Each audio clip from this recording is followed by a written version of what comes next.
अस्सलाम वालेकुम and welcome to नया दौर न्यूज़ बुलेटिन। मैं हसन इफ्तिखार लेकर आया हूं आपके लिए अब तक की ताज़ा तरीन खबरें। सबसे पहली खबर यह है कि कर्ज में फंसे ममालिक के लिए लाएअमल तैयार करना होगा, ये कहना है निगरान वज़ीर आज़म का। अक़वाम मुत्तहिदा के ज़ेर एहतमाम पायदार तरक्की अहदाफ से मुतल्लिक लीडर कॉन्फ्रेंस से डायलॉग से खिताब करते हुए निगरान वज़ीर आज़म अनवर हक काकड़ ने कहा कि पायदार तरक्की अहदाफ हसूल के लिए कमज़ोर मुल्कों को वसाइल फराहम करना होंगे।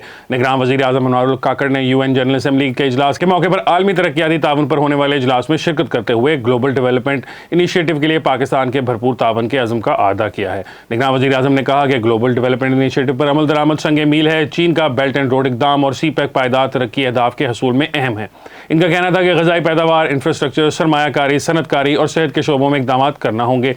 दौरे के मौके पर निगरान वज़ीर आज़म अनवर हक काकड़ और ईरानी सदर इब्राहिम रईसी के दरमियान अक़वाम मुत्तहिदा जनरल असम्बली की साइडलाइंस पर मुलाकात हुई। मुलाकात में दोनों रहनुमाओं ने दो तरफ़ा ताल्लुकात और बाहमी दिलचस्पी के अमूर पर तबादला ख्याल किया। इस मौके पर निगरान वज़ीर आज़म अनवर हक काकड़ ने कहा कि पाकिस्तान ईरान से करीबी दोस्ताना ताल्लुकात को मज़ीद वुसअत देना चाहता है, ईरान के साथ इक़्तिसादी ताउन का फ़रोग़ चाहते हैं। उन्होंने कहा कि पाक ईरान सरहद पर बॉर्डर मार्केट का इफ्तिताह मुस्बत पेशरफ्त है। मन बॉर्डर मार्केट जैसे इक़दामात सरहदी इलाकों की इक़्तिसादी तरक्की में मावन साबित होंगे। इनका कहना था कि पाकिस्तान और ईरान को अपने जोग्राफियाई महल वकूफ़ का फ़ायदा उठाना चाहिए।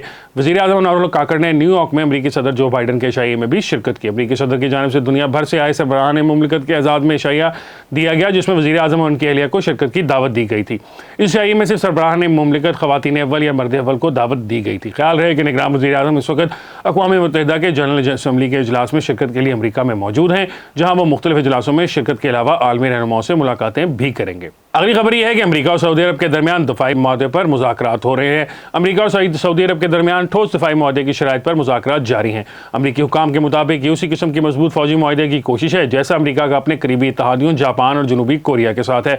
मौजूदा मुआहदे के तहत दोनों मुल्कों में से किसी मुल्क पर भी हमले की सूरत में अमरीका और सऊदी अरब एक दूसरे को फौजी सपोर्ट फराहम करेंगे। अगली खबर यह है कि IMF पाकिस्तान के तरक्याती फ्रेमवर्क में बड़ी कमजोरियों की निशानदेही कर रहा है। बैनुल अक़वामी मालियाती फंड ने पाकिस्तान के तरक्याती फ्रेमवर्क को 15 ज़मरों में 5 बड़ी कमजोरियों की बुनियाद पर कम तरीन करार दिया है। IMF ने जिन 5 बड़ी कमजोरियों की निशानदेही की है, इनमें से एक ये है कि जारी खाते और तरक्याती बजट अलग अलग वजारतें तैयार करती हैं। कानून खुद मुख्तार इदारों से अपने प्रोजेक्ट्स के लिए रुकूम के जरिए बताने का तकाजा ही नहीं करता। प्रोजेक्ट्स की मौसर मॉनिटरिंग की कमी के हवाले से IMF का कहना है कि असासों के रजिस्टर बरकरार रखना लाजिम नहीं और गैर मंकूला असासों पर रकम का अंदराज तो होता है, लेकिन मालियाती स्टेटमेंट में फरसूदगी नहीं बताई जाती। 5 साला प्लानिंग 2018 में बंद हो गई थी और मौजूदा मनसूबों की लागत नहीं लगाई गई थी और इनके काबिल पैमाइश नतीजे भी कम हैं। मकासद और मनसूबों के माबैन लिंक नहीं है और ये जानना मुमकिन नहीं है कि पब्लिक सेक्टर डेवलपमेंट प्रोग्राम से कौमी मकासद के हसूल में कैसे मदद मिलेगी। IMF ने पाकिस्तान के तरक्याती नमू को 3 बड़े ज़ुमरों में मनसूबाबंदी, मुख्तस रुकूम और PSDP के नफाज में बांट कर देखा है। IMF की टेक्निकल असिस्टेंट्स की रिपोर्ट के मुताबिक मालियाती कवायद और इनके अहदाफ और मीडियम टर्म मालियाती फ्रेमवर्क बजट के अमल के दौरान मीडियम टर्म मालियाती फ्रेमवर्क के लिए ज़रूरी होता है। IMF ने इसके असर को बहुत कम करार दिया है और कहा है कि मालियाती कवायद के अखराजात को गुज़िश्ता 10 सालों के दौरान कम रखने में बहुत कम किरदार अदा किया गया है और अक्सर इनकी हदूद खिलाफ वर्जियाँ होती रही हैं। IMF ने यह भी पाया है कि PSDP के प्रोजेक्ट के लिए तखमीना साजी का अमल और सतह का था और कहा कि तखमीना साजी का अमल सख्तगीर होना चाहिए था ताकि इसकी खामियां दूर हो सकें, जिसकी मरकजी सतह पर सपोर्ट भी होती, लेकिन इस तखमीने को बैरूनी जायज़ों के लिए तो शाया किया ही नहीं जाता। अगली खबर यह है कि हालिया कार्रवाइयों में डॉलर स्मगलर्स, ब्लैक मार्केटिंग और बैंकों का गठजोड़ सामने आया है। ये कहना है मलक बोस्तान का।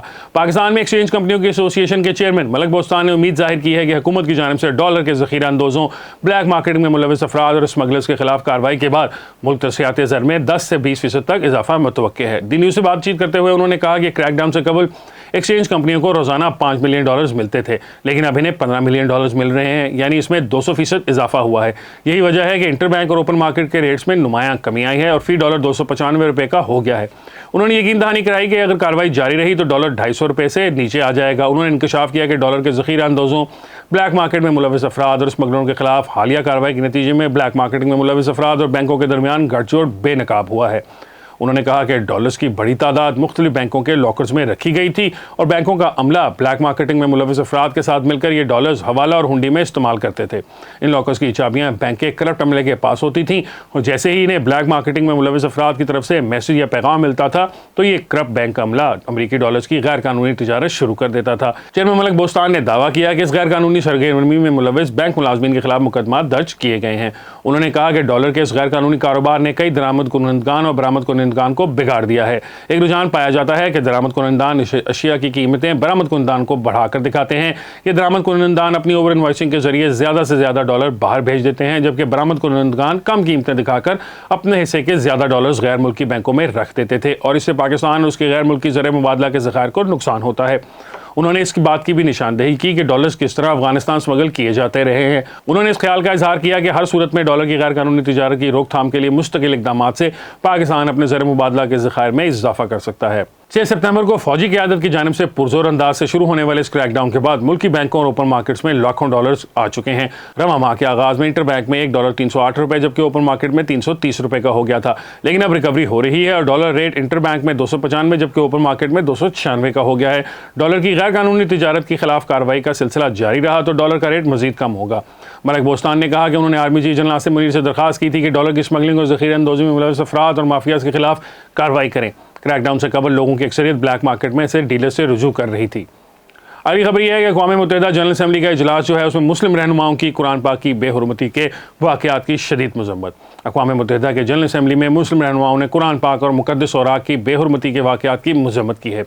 ساتھ ہی مسلم رہنماؤں کی جانب سے مغربی ممالک پر شدید تنقید بھی کی گئی۔ ترکی کے صدر رجب طیب اردوغان نے کہا کہ مغربی ممالک اسلاموفوبیا سمیت نسل پرستی میں مبتلا ہے۔ بے حرمتی کے واقعات ناقابل برداشت سطح پر پہنچ چکے ہیں۔ ایرانی صدر ابراہیم رئیسی نے کہا کہ مغرب آزادی اظہار سے توجہ ہٹانا چاہتا ہے۔ مغربی ممالک میں قرآن پاک کی بے حرمتی سے لے کر اسکولوں میں حجاب پر پابندی کے اقدامات قابل مذمت ہیں۔ اس کے علاوہ امیر قطر شیخ تمیم بن حمد ال ثانی کا کہنا تھا کہ جان بوجھ کر دوسروں کی حرمت پر سمجھوتے کو آزادی اظہار کا نام نہیں دینا چاہیے۔ اگلی خبر یہ ہے کہ الیکشن سے پاکستان کی معیشت کو اعتماد ملے گا، یہ کہنا ہے ایشیائی ترقیاتی بینک کا۔ ایشیائی ترقیاتی بینک کی رپورٹ کے مطابق رواں مالی سال الیکشن کے انعقاد سے پاکستان کی معیشت سنبھل سکتی ہے۔ ADB کی رپورٹ میں کہا گیا ہے کہ مالی سال 2024 کے دوران پاکستان کو مہنگائی، معاشی مشکلات کا سامنا رہے گا اور رواں مالی سال مہنگائی کی مجموعی شرح 25% تک رہے گی۔ تاہم الیکشن سے پاکستان کی معیشت کو اعتماد ملے گا۔ رپورٹ میں کہا گیا ہے کہ مالی سال کے دوران توانائی کی قیمت میں اضافے اور روپے کی قدر میں کمی کے باعث مہنگائی بڑھنے کا خدشہ ہے، جبکہ رواں مالی سال پاکستان کی معیشت کی شرح نمو 1.9% رہنے کی توقع ہے۔ رپورٹ کے مطابق معاشی شرح نمو میں مستحکم گروتھ کے لیے پاکستان کو اصلاحات ایجنڈے پر عمل درآمد کرنا ضروری ہے۔ پاکستان کو مالی نظم و نسق، مارکیٹ بیس ایکسچینج ریٹ اور پاور سیکٹر میں اصلاحات ضروری ہیں۔ ایشیائی ترقیاتی بینک کی رپورٹ میں یہ بھی بتایا گیا ہے کہ پاکستان کو مستحکم معاشی گروتھ کے لیے حکومتی ملکیتی اداروں میں اصلاحات ضروری ہیں۔ رپورٹ کے مطابق گزشتہ مالی سال پاکستان کی معیشت کو سیلاب اور سیاسی عدم استحکام کا سامنا رہا۔ سیاسی عدم استحکام اور سیلاب کے باعث مہنگائی اور شرح نمو کم رہی، تاہم مستحکم گروتھ کے لیے ایشیائی ترقیاتی بینک پاکستان کی معیشت کے لیے شراکت داری جاری رہے گی۔ اگلی خبر یہ ہے کہ فیسکو کا بجلی چوری کی اطلاع دینے والوں کو انعام دینے کا فیصلہ۔ فیصلہ آباد الیکٹرک سپلائی کارپوریشن نے بجلی چوری کی اطلاع دینے والوں کو انعام دینے کا فیصلہ کیا ہے۔ فیسکو کے چیئرمین بورڈ آف گورننس کے مطابق بورڈ نے بجلی چوری کی اطلاع دینے والوں کو انعام دینے کی منظوری دے دی ہے۔ چیئرمین فیسکو نے کہا کہ بجلی چوری کی اطلاع دینے والے شہری کو ریکوری کی رقم کا 1% انعام دیا جائے گا، جبکہ بجلی چوروں کے خلاف کارروائی کرنے والی فیسکو ٹیم کو بھی انعام ملے گا۔ چیئرمین فیسکو کے مطابق بجلی چوروں کی اطلاع دینے والے کا نام خفیہ رکھا جائے گا۔ اب تک کے نیوز بلیٹن کے لیے اتنا ہی ہے۔ انشاءاللہ آپ سے ملاقات ہوگی ایک اور نیوز بلیٹن کے ساتھ۔ مجھے حسن افتخار کو دیجیے اجازت۔ اللہ حافظ۔